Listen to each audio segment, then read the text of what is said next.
Hear ye, hear ye. Here we have a Nintendo fanboy talking shit about Sony incorporating these strict DRM policies. You cannot make this stuff up, man. Bro, your platform literally like bricks people. Your platform bricks itself when they feel like people are doing something wrong. Fuck off, bro. Okay? Fuck off. You cannot talk shit about anything Sony does when your Switch 2 platform is like the biggest DRM scam in the world. Okay? Well, let's get started. Wow, a recent happening has kind of taken PlayStation Twitter by storm. You're seeing people making damage controls tweets. You're seeing people like make excuses, and of course, you're seeing Harmon Smith not talk about it at all because I've been so busy editing my book. I actually just got back. I'll probably fire up another live stream Oh, your books that have been said to be like fucking glorified fanfics? Oh man. Oh man, I bet that was hard work, man. talking about some book stuff here soon because I'm probably gonna chill for the rest of the night. But I did not get a chance to talk about this. PlayStation's new timer. Okay, because I don't know exactly how this works because I don't own a PlayStation, right? I'm not a cuckold, okay? But apparently PlayStation I don't know about that, man. I mean, you own a Switch too, which, you have to rebuy your games most of the time. They make you pay for like the same game but with full price. Like you pay for Wii U games full price. You pay for Wii games full price. Like, what are you talking about? You pay for 3DS games full price when they port it over to the Switch or Switch 2. Shut the hell up, bro. And by the way, you look like a cuckold. You do. Like, you look like you make videos like these while your girlfriend's boyfriend blows her back out, bro. Like, I ain't gonna lie. has rolled out some new DRM measures which require you to check into their service to play their games. So if you buy a game digitally on PlayStation Okay, and if you do anything wrong, quote unquote wrong, with your Switch 2, not Switch 1, Switch 2, right? You will lose access to it permanently. You'll get banned for using your Switch 2. Your Switch 2 will be bricked. So it'll become a glorified paperweight essentially. So, I mean, what's the difference there? platforms, In fact, it's worse. It's actually worse. and you try to play it, like it'll do a quick check to make sure that you're legally allowed to play it. So, and then it'll boot up. And of course, people are pissed because you don't own your games anymore on PlayStation. It's all just licensed out to You don't own it on the Switch 2 either, bro. Especially with the game key cards. What do you think is gonna happen when like you have another platform or something and you don't have your account on there? Well, you can't access that game key card anymore. Shit. It's almost like it's a glorified little code, essentially. Stupid. you, right? Another L for ownership bros. Don't have this problem with If you're on console, you are cucked and you're not owning shit. You know? Just being on console in general does not warrant you owning anything. Nintendo Switch. No, you don't. What? How many Nintendo Switch games, are, oh, you have to download the rest of it on the cartridge or online or something like that? How many of them are like that? Bro, you cannot fuck with me. You cannot lie to me because I played a lot of games on the Switch 1. Bro, you really need to download the rest of the game most of the time, you know? Now, I think that wasn't the case with, what's it called, Dying Light, thank God, because that game is absolutely amazing on the Switch, really. I mean, that game is cool in general, but the Switch version, for sure, is actually one of the best ports, because it was portable and blah, blah, blah. So, yeah, except for certain games, but most of the game, especially third-party ones, you have to download the rest of them. What the hell is this dude talking about? PlayStation owners are just coping and seething about the fact that they don't own their games anymore, and that Sony is taking more and more draconian measures to crack down on piracy and to crack down on used games. And Kind of sounds like Nintendo too, but I guess you're okay with them doing it. what's interesting about this is how little you're seeing the community make us think about it. Because when you compare something like the game key cards versus this, like the game key card is kind of it is significantly less egregious than this. Because if you actually buy a game key card, you pop it into any Switch 2, not just your own, and it's going to download the game. Okay, you download it, you get a game key card, you can trade it, you can sell it, like it still functionally works. And I don't think you could do that. You can't sell it or retrade it or something like that. I think it only works within your account, correct? Am I wrong about that? I'm pretty sure that's how it works. So, no. Otherwise, people would not be complaining about game key cards. So, that's not exactly true. Not to mention that you still don't have the data on the game key card. So, say if the Switch 2 servers go down, oh, you can't play it again. You fucking moron. Like, no, you're wrong. You're straight up wrong. That is, I mean, okay, it being physical does help to a certain degree with you having more ownership of it, but that doesn't mean that it is, you know? Because again, when the servers go down, so does the game. You cannot use it, ever, you know? Even say when a Switch 2 emulator comes about, well, you still can't use it, you know? Because all the data is online for that game key card. So, so even if you say like have a Switch 2 emulator and you know the Switch 2 servers go down and you want to put your game key card into your computer somehow, right? Like or get the ROM for it, right? Too bad, buddy. You're not gonna be able to do that because all the cartridge, or I'm sorry, all the data was in their servers, which you can't access anymore. Wow, crazy. Because of the way Nintendo is keeping the servers online indefinitely.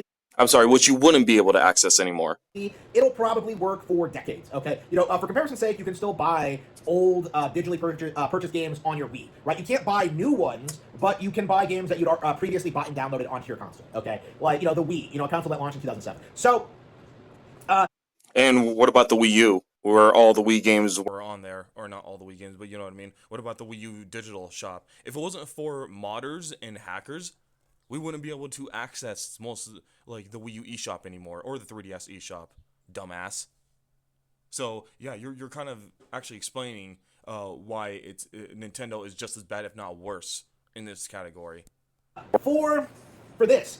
And then also, let me just say this too. Realistically, are we really gonna pretend that Nintendo won't do this either? Really? Really? Come on, man. Don't be stupid. For the Switch 2, right, the game keycard thing is not anti-consumer. It's perfectly functional, right? You know, you're basically just buying a cartridge that you can download that gives you access to downloading the game, like, digitally, okay? You know, there's nothing weird about the game keycard. It's not that big of a deal. And yet, like, the narrative... Oh, it's not that big of a deal, because you say so. Look at this fucking face. What a dork. But yeah, so it's not a big deal, huh? So you not having any access towards your video games after you know the servers will inevitably go down, you know, that's not a problem, people. You're paying full price. You're paying as much as you did back then for a 360 PS3 game, even sometimes more with the Switch 2. But you're not gonna have any access to that game unless you have it downloaded, I guess. You know, like you're not gonna have future access to it when the servers go down. But that's no problem. You know, it was always that it was like the worst thing to ever happen to gaming, and that Nintendo was taking away like physical ownership. Meanwhile, you know, they are. Xbox One, you know, tried locking away the games. You know, both Xbox, PlayStation, and especially Steam have no like physical platforms to speak of, and yet like you just hold on. So you're saying that Steam, you know, the platform where you could download your files. By the way, yes, you can download your files for your games. Okay, and then put it in some sort of folder or whatever. Like, that's especially to Steam. Yo, take your fucking Nintendo dildo out your mouth, bro.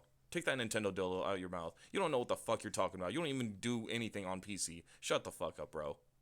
I mean, yeah, okay, so like, as a whole digital storefront, yes, you don't technically own your game. Like, they are licenses, which I hope Steam really changes. I feel like they do have the power to do that. You know, I really feel like they do. That they have the power to kind of make digital like licenses into ownership. I hope they do that because honestly, that is just theft. It is when a developer or publisher takes their game off or something like that. You know, when you bought it. I mean, that is theft. You're taking my game away that I bought. Yeah, that's digital theft. So I don't care what I agreed to in your stupid little thing. That's still theft. So yeah, but unofficially though, you can download the files for the games. You can do that. So yeah, I don't know. You just hear crickets, you know, like every single time they roll out. And not to mention that if you don't want to go through all that, you have GOG. GOG, you know, when you download a game, you own it. You own it. That's it. When you buy a game off there, you own it. You know. Because they have like backup file. They officially give you backup files for the game, basically. That's what it is. So, yep. Some new like anti-consumer like technology, you just hear nothing from the community. All the while, they keep incessantly complaining about Nintendo and the game keycard. Yeah, because first off, Nintendo is more of a a enclosed ecosystem than any of them combined. Let's just be honest here, right?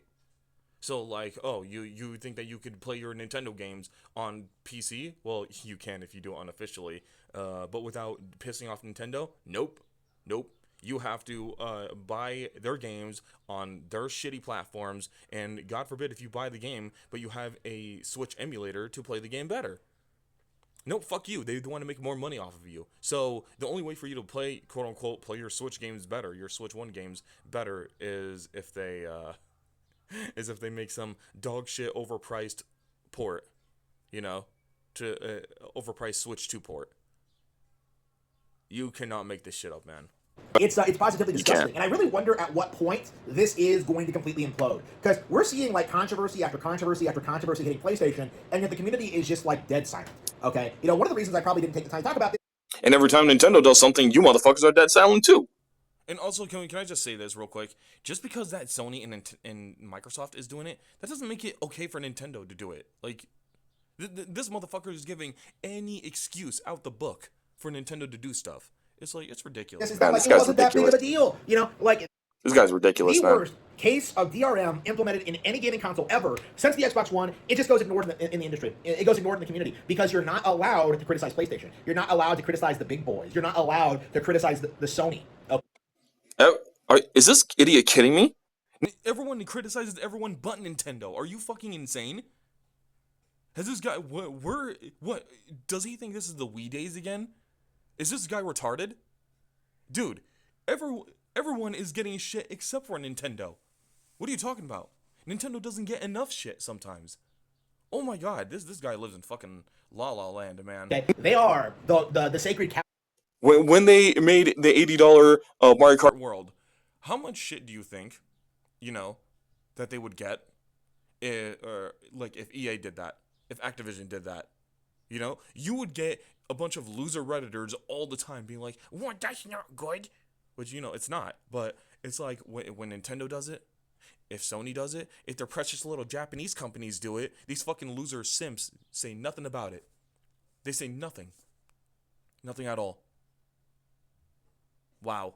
You know? Like, hypocrisy. Complete hypocrisy. Of the gaming community. And we're seeing more and more, like, just what insane lengths the community at large will go to downplay and ignore Sony PlayStation 5 and everything they've been doing to destroy all their studios, all their Japanese talent, their legacy, their brand, their fan base. You know, like, certain people on Twitter will like gobble this shit up no matter how bad it gets. And I really wonder at what point. So kind of like you losers with Nintendo games? Yeah. Point. I mean, Nintendo games have really fallen down, and you retards are still gobbling it up like it's the next best thing. It's really not. Like, it all kind of collapses. Because you definitely have, like, a large legion of brainwashed fanboys, right? You have a lot of people coming out and like you trying to say that Sony is, like, the best there's ever been. You know, like, you still have people who genuinely believe that the PS5 is the best-selling video game hardware ever, for example. No one says that. You made that stupid argument in your head just so that you could say, no, the Nintendo Switch is, you know, fucking moron. Anyways, I'm done with this fool. Please be sure to like, comment, subscribe, do all that good stuff, and I'll see you guys in the next one. Bye.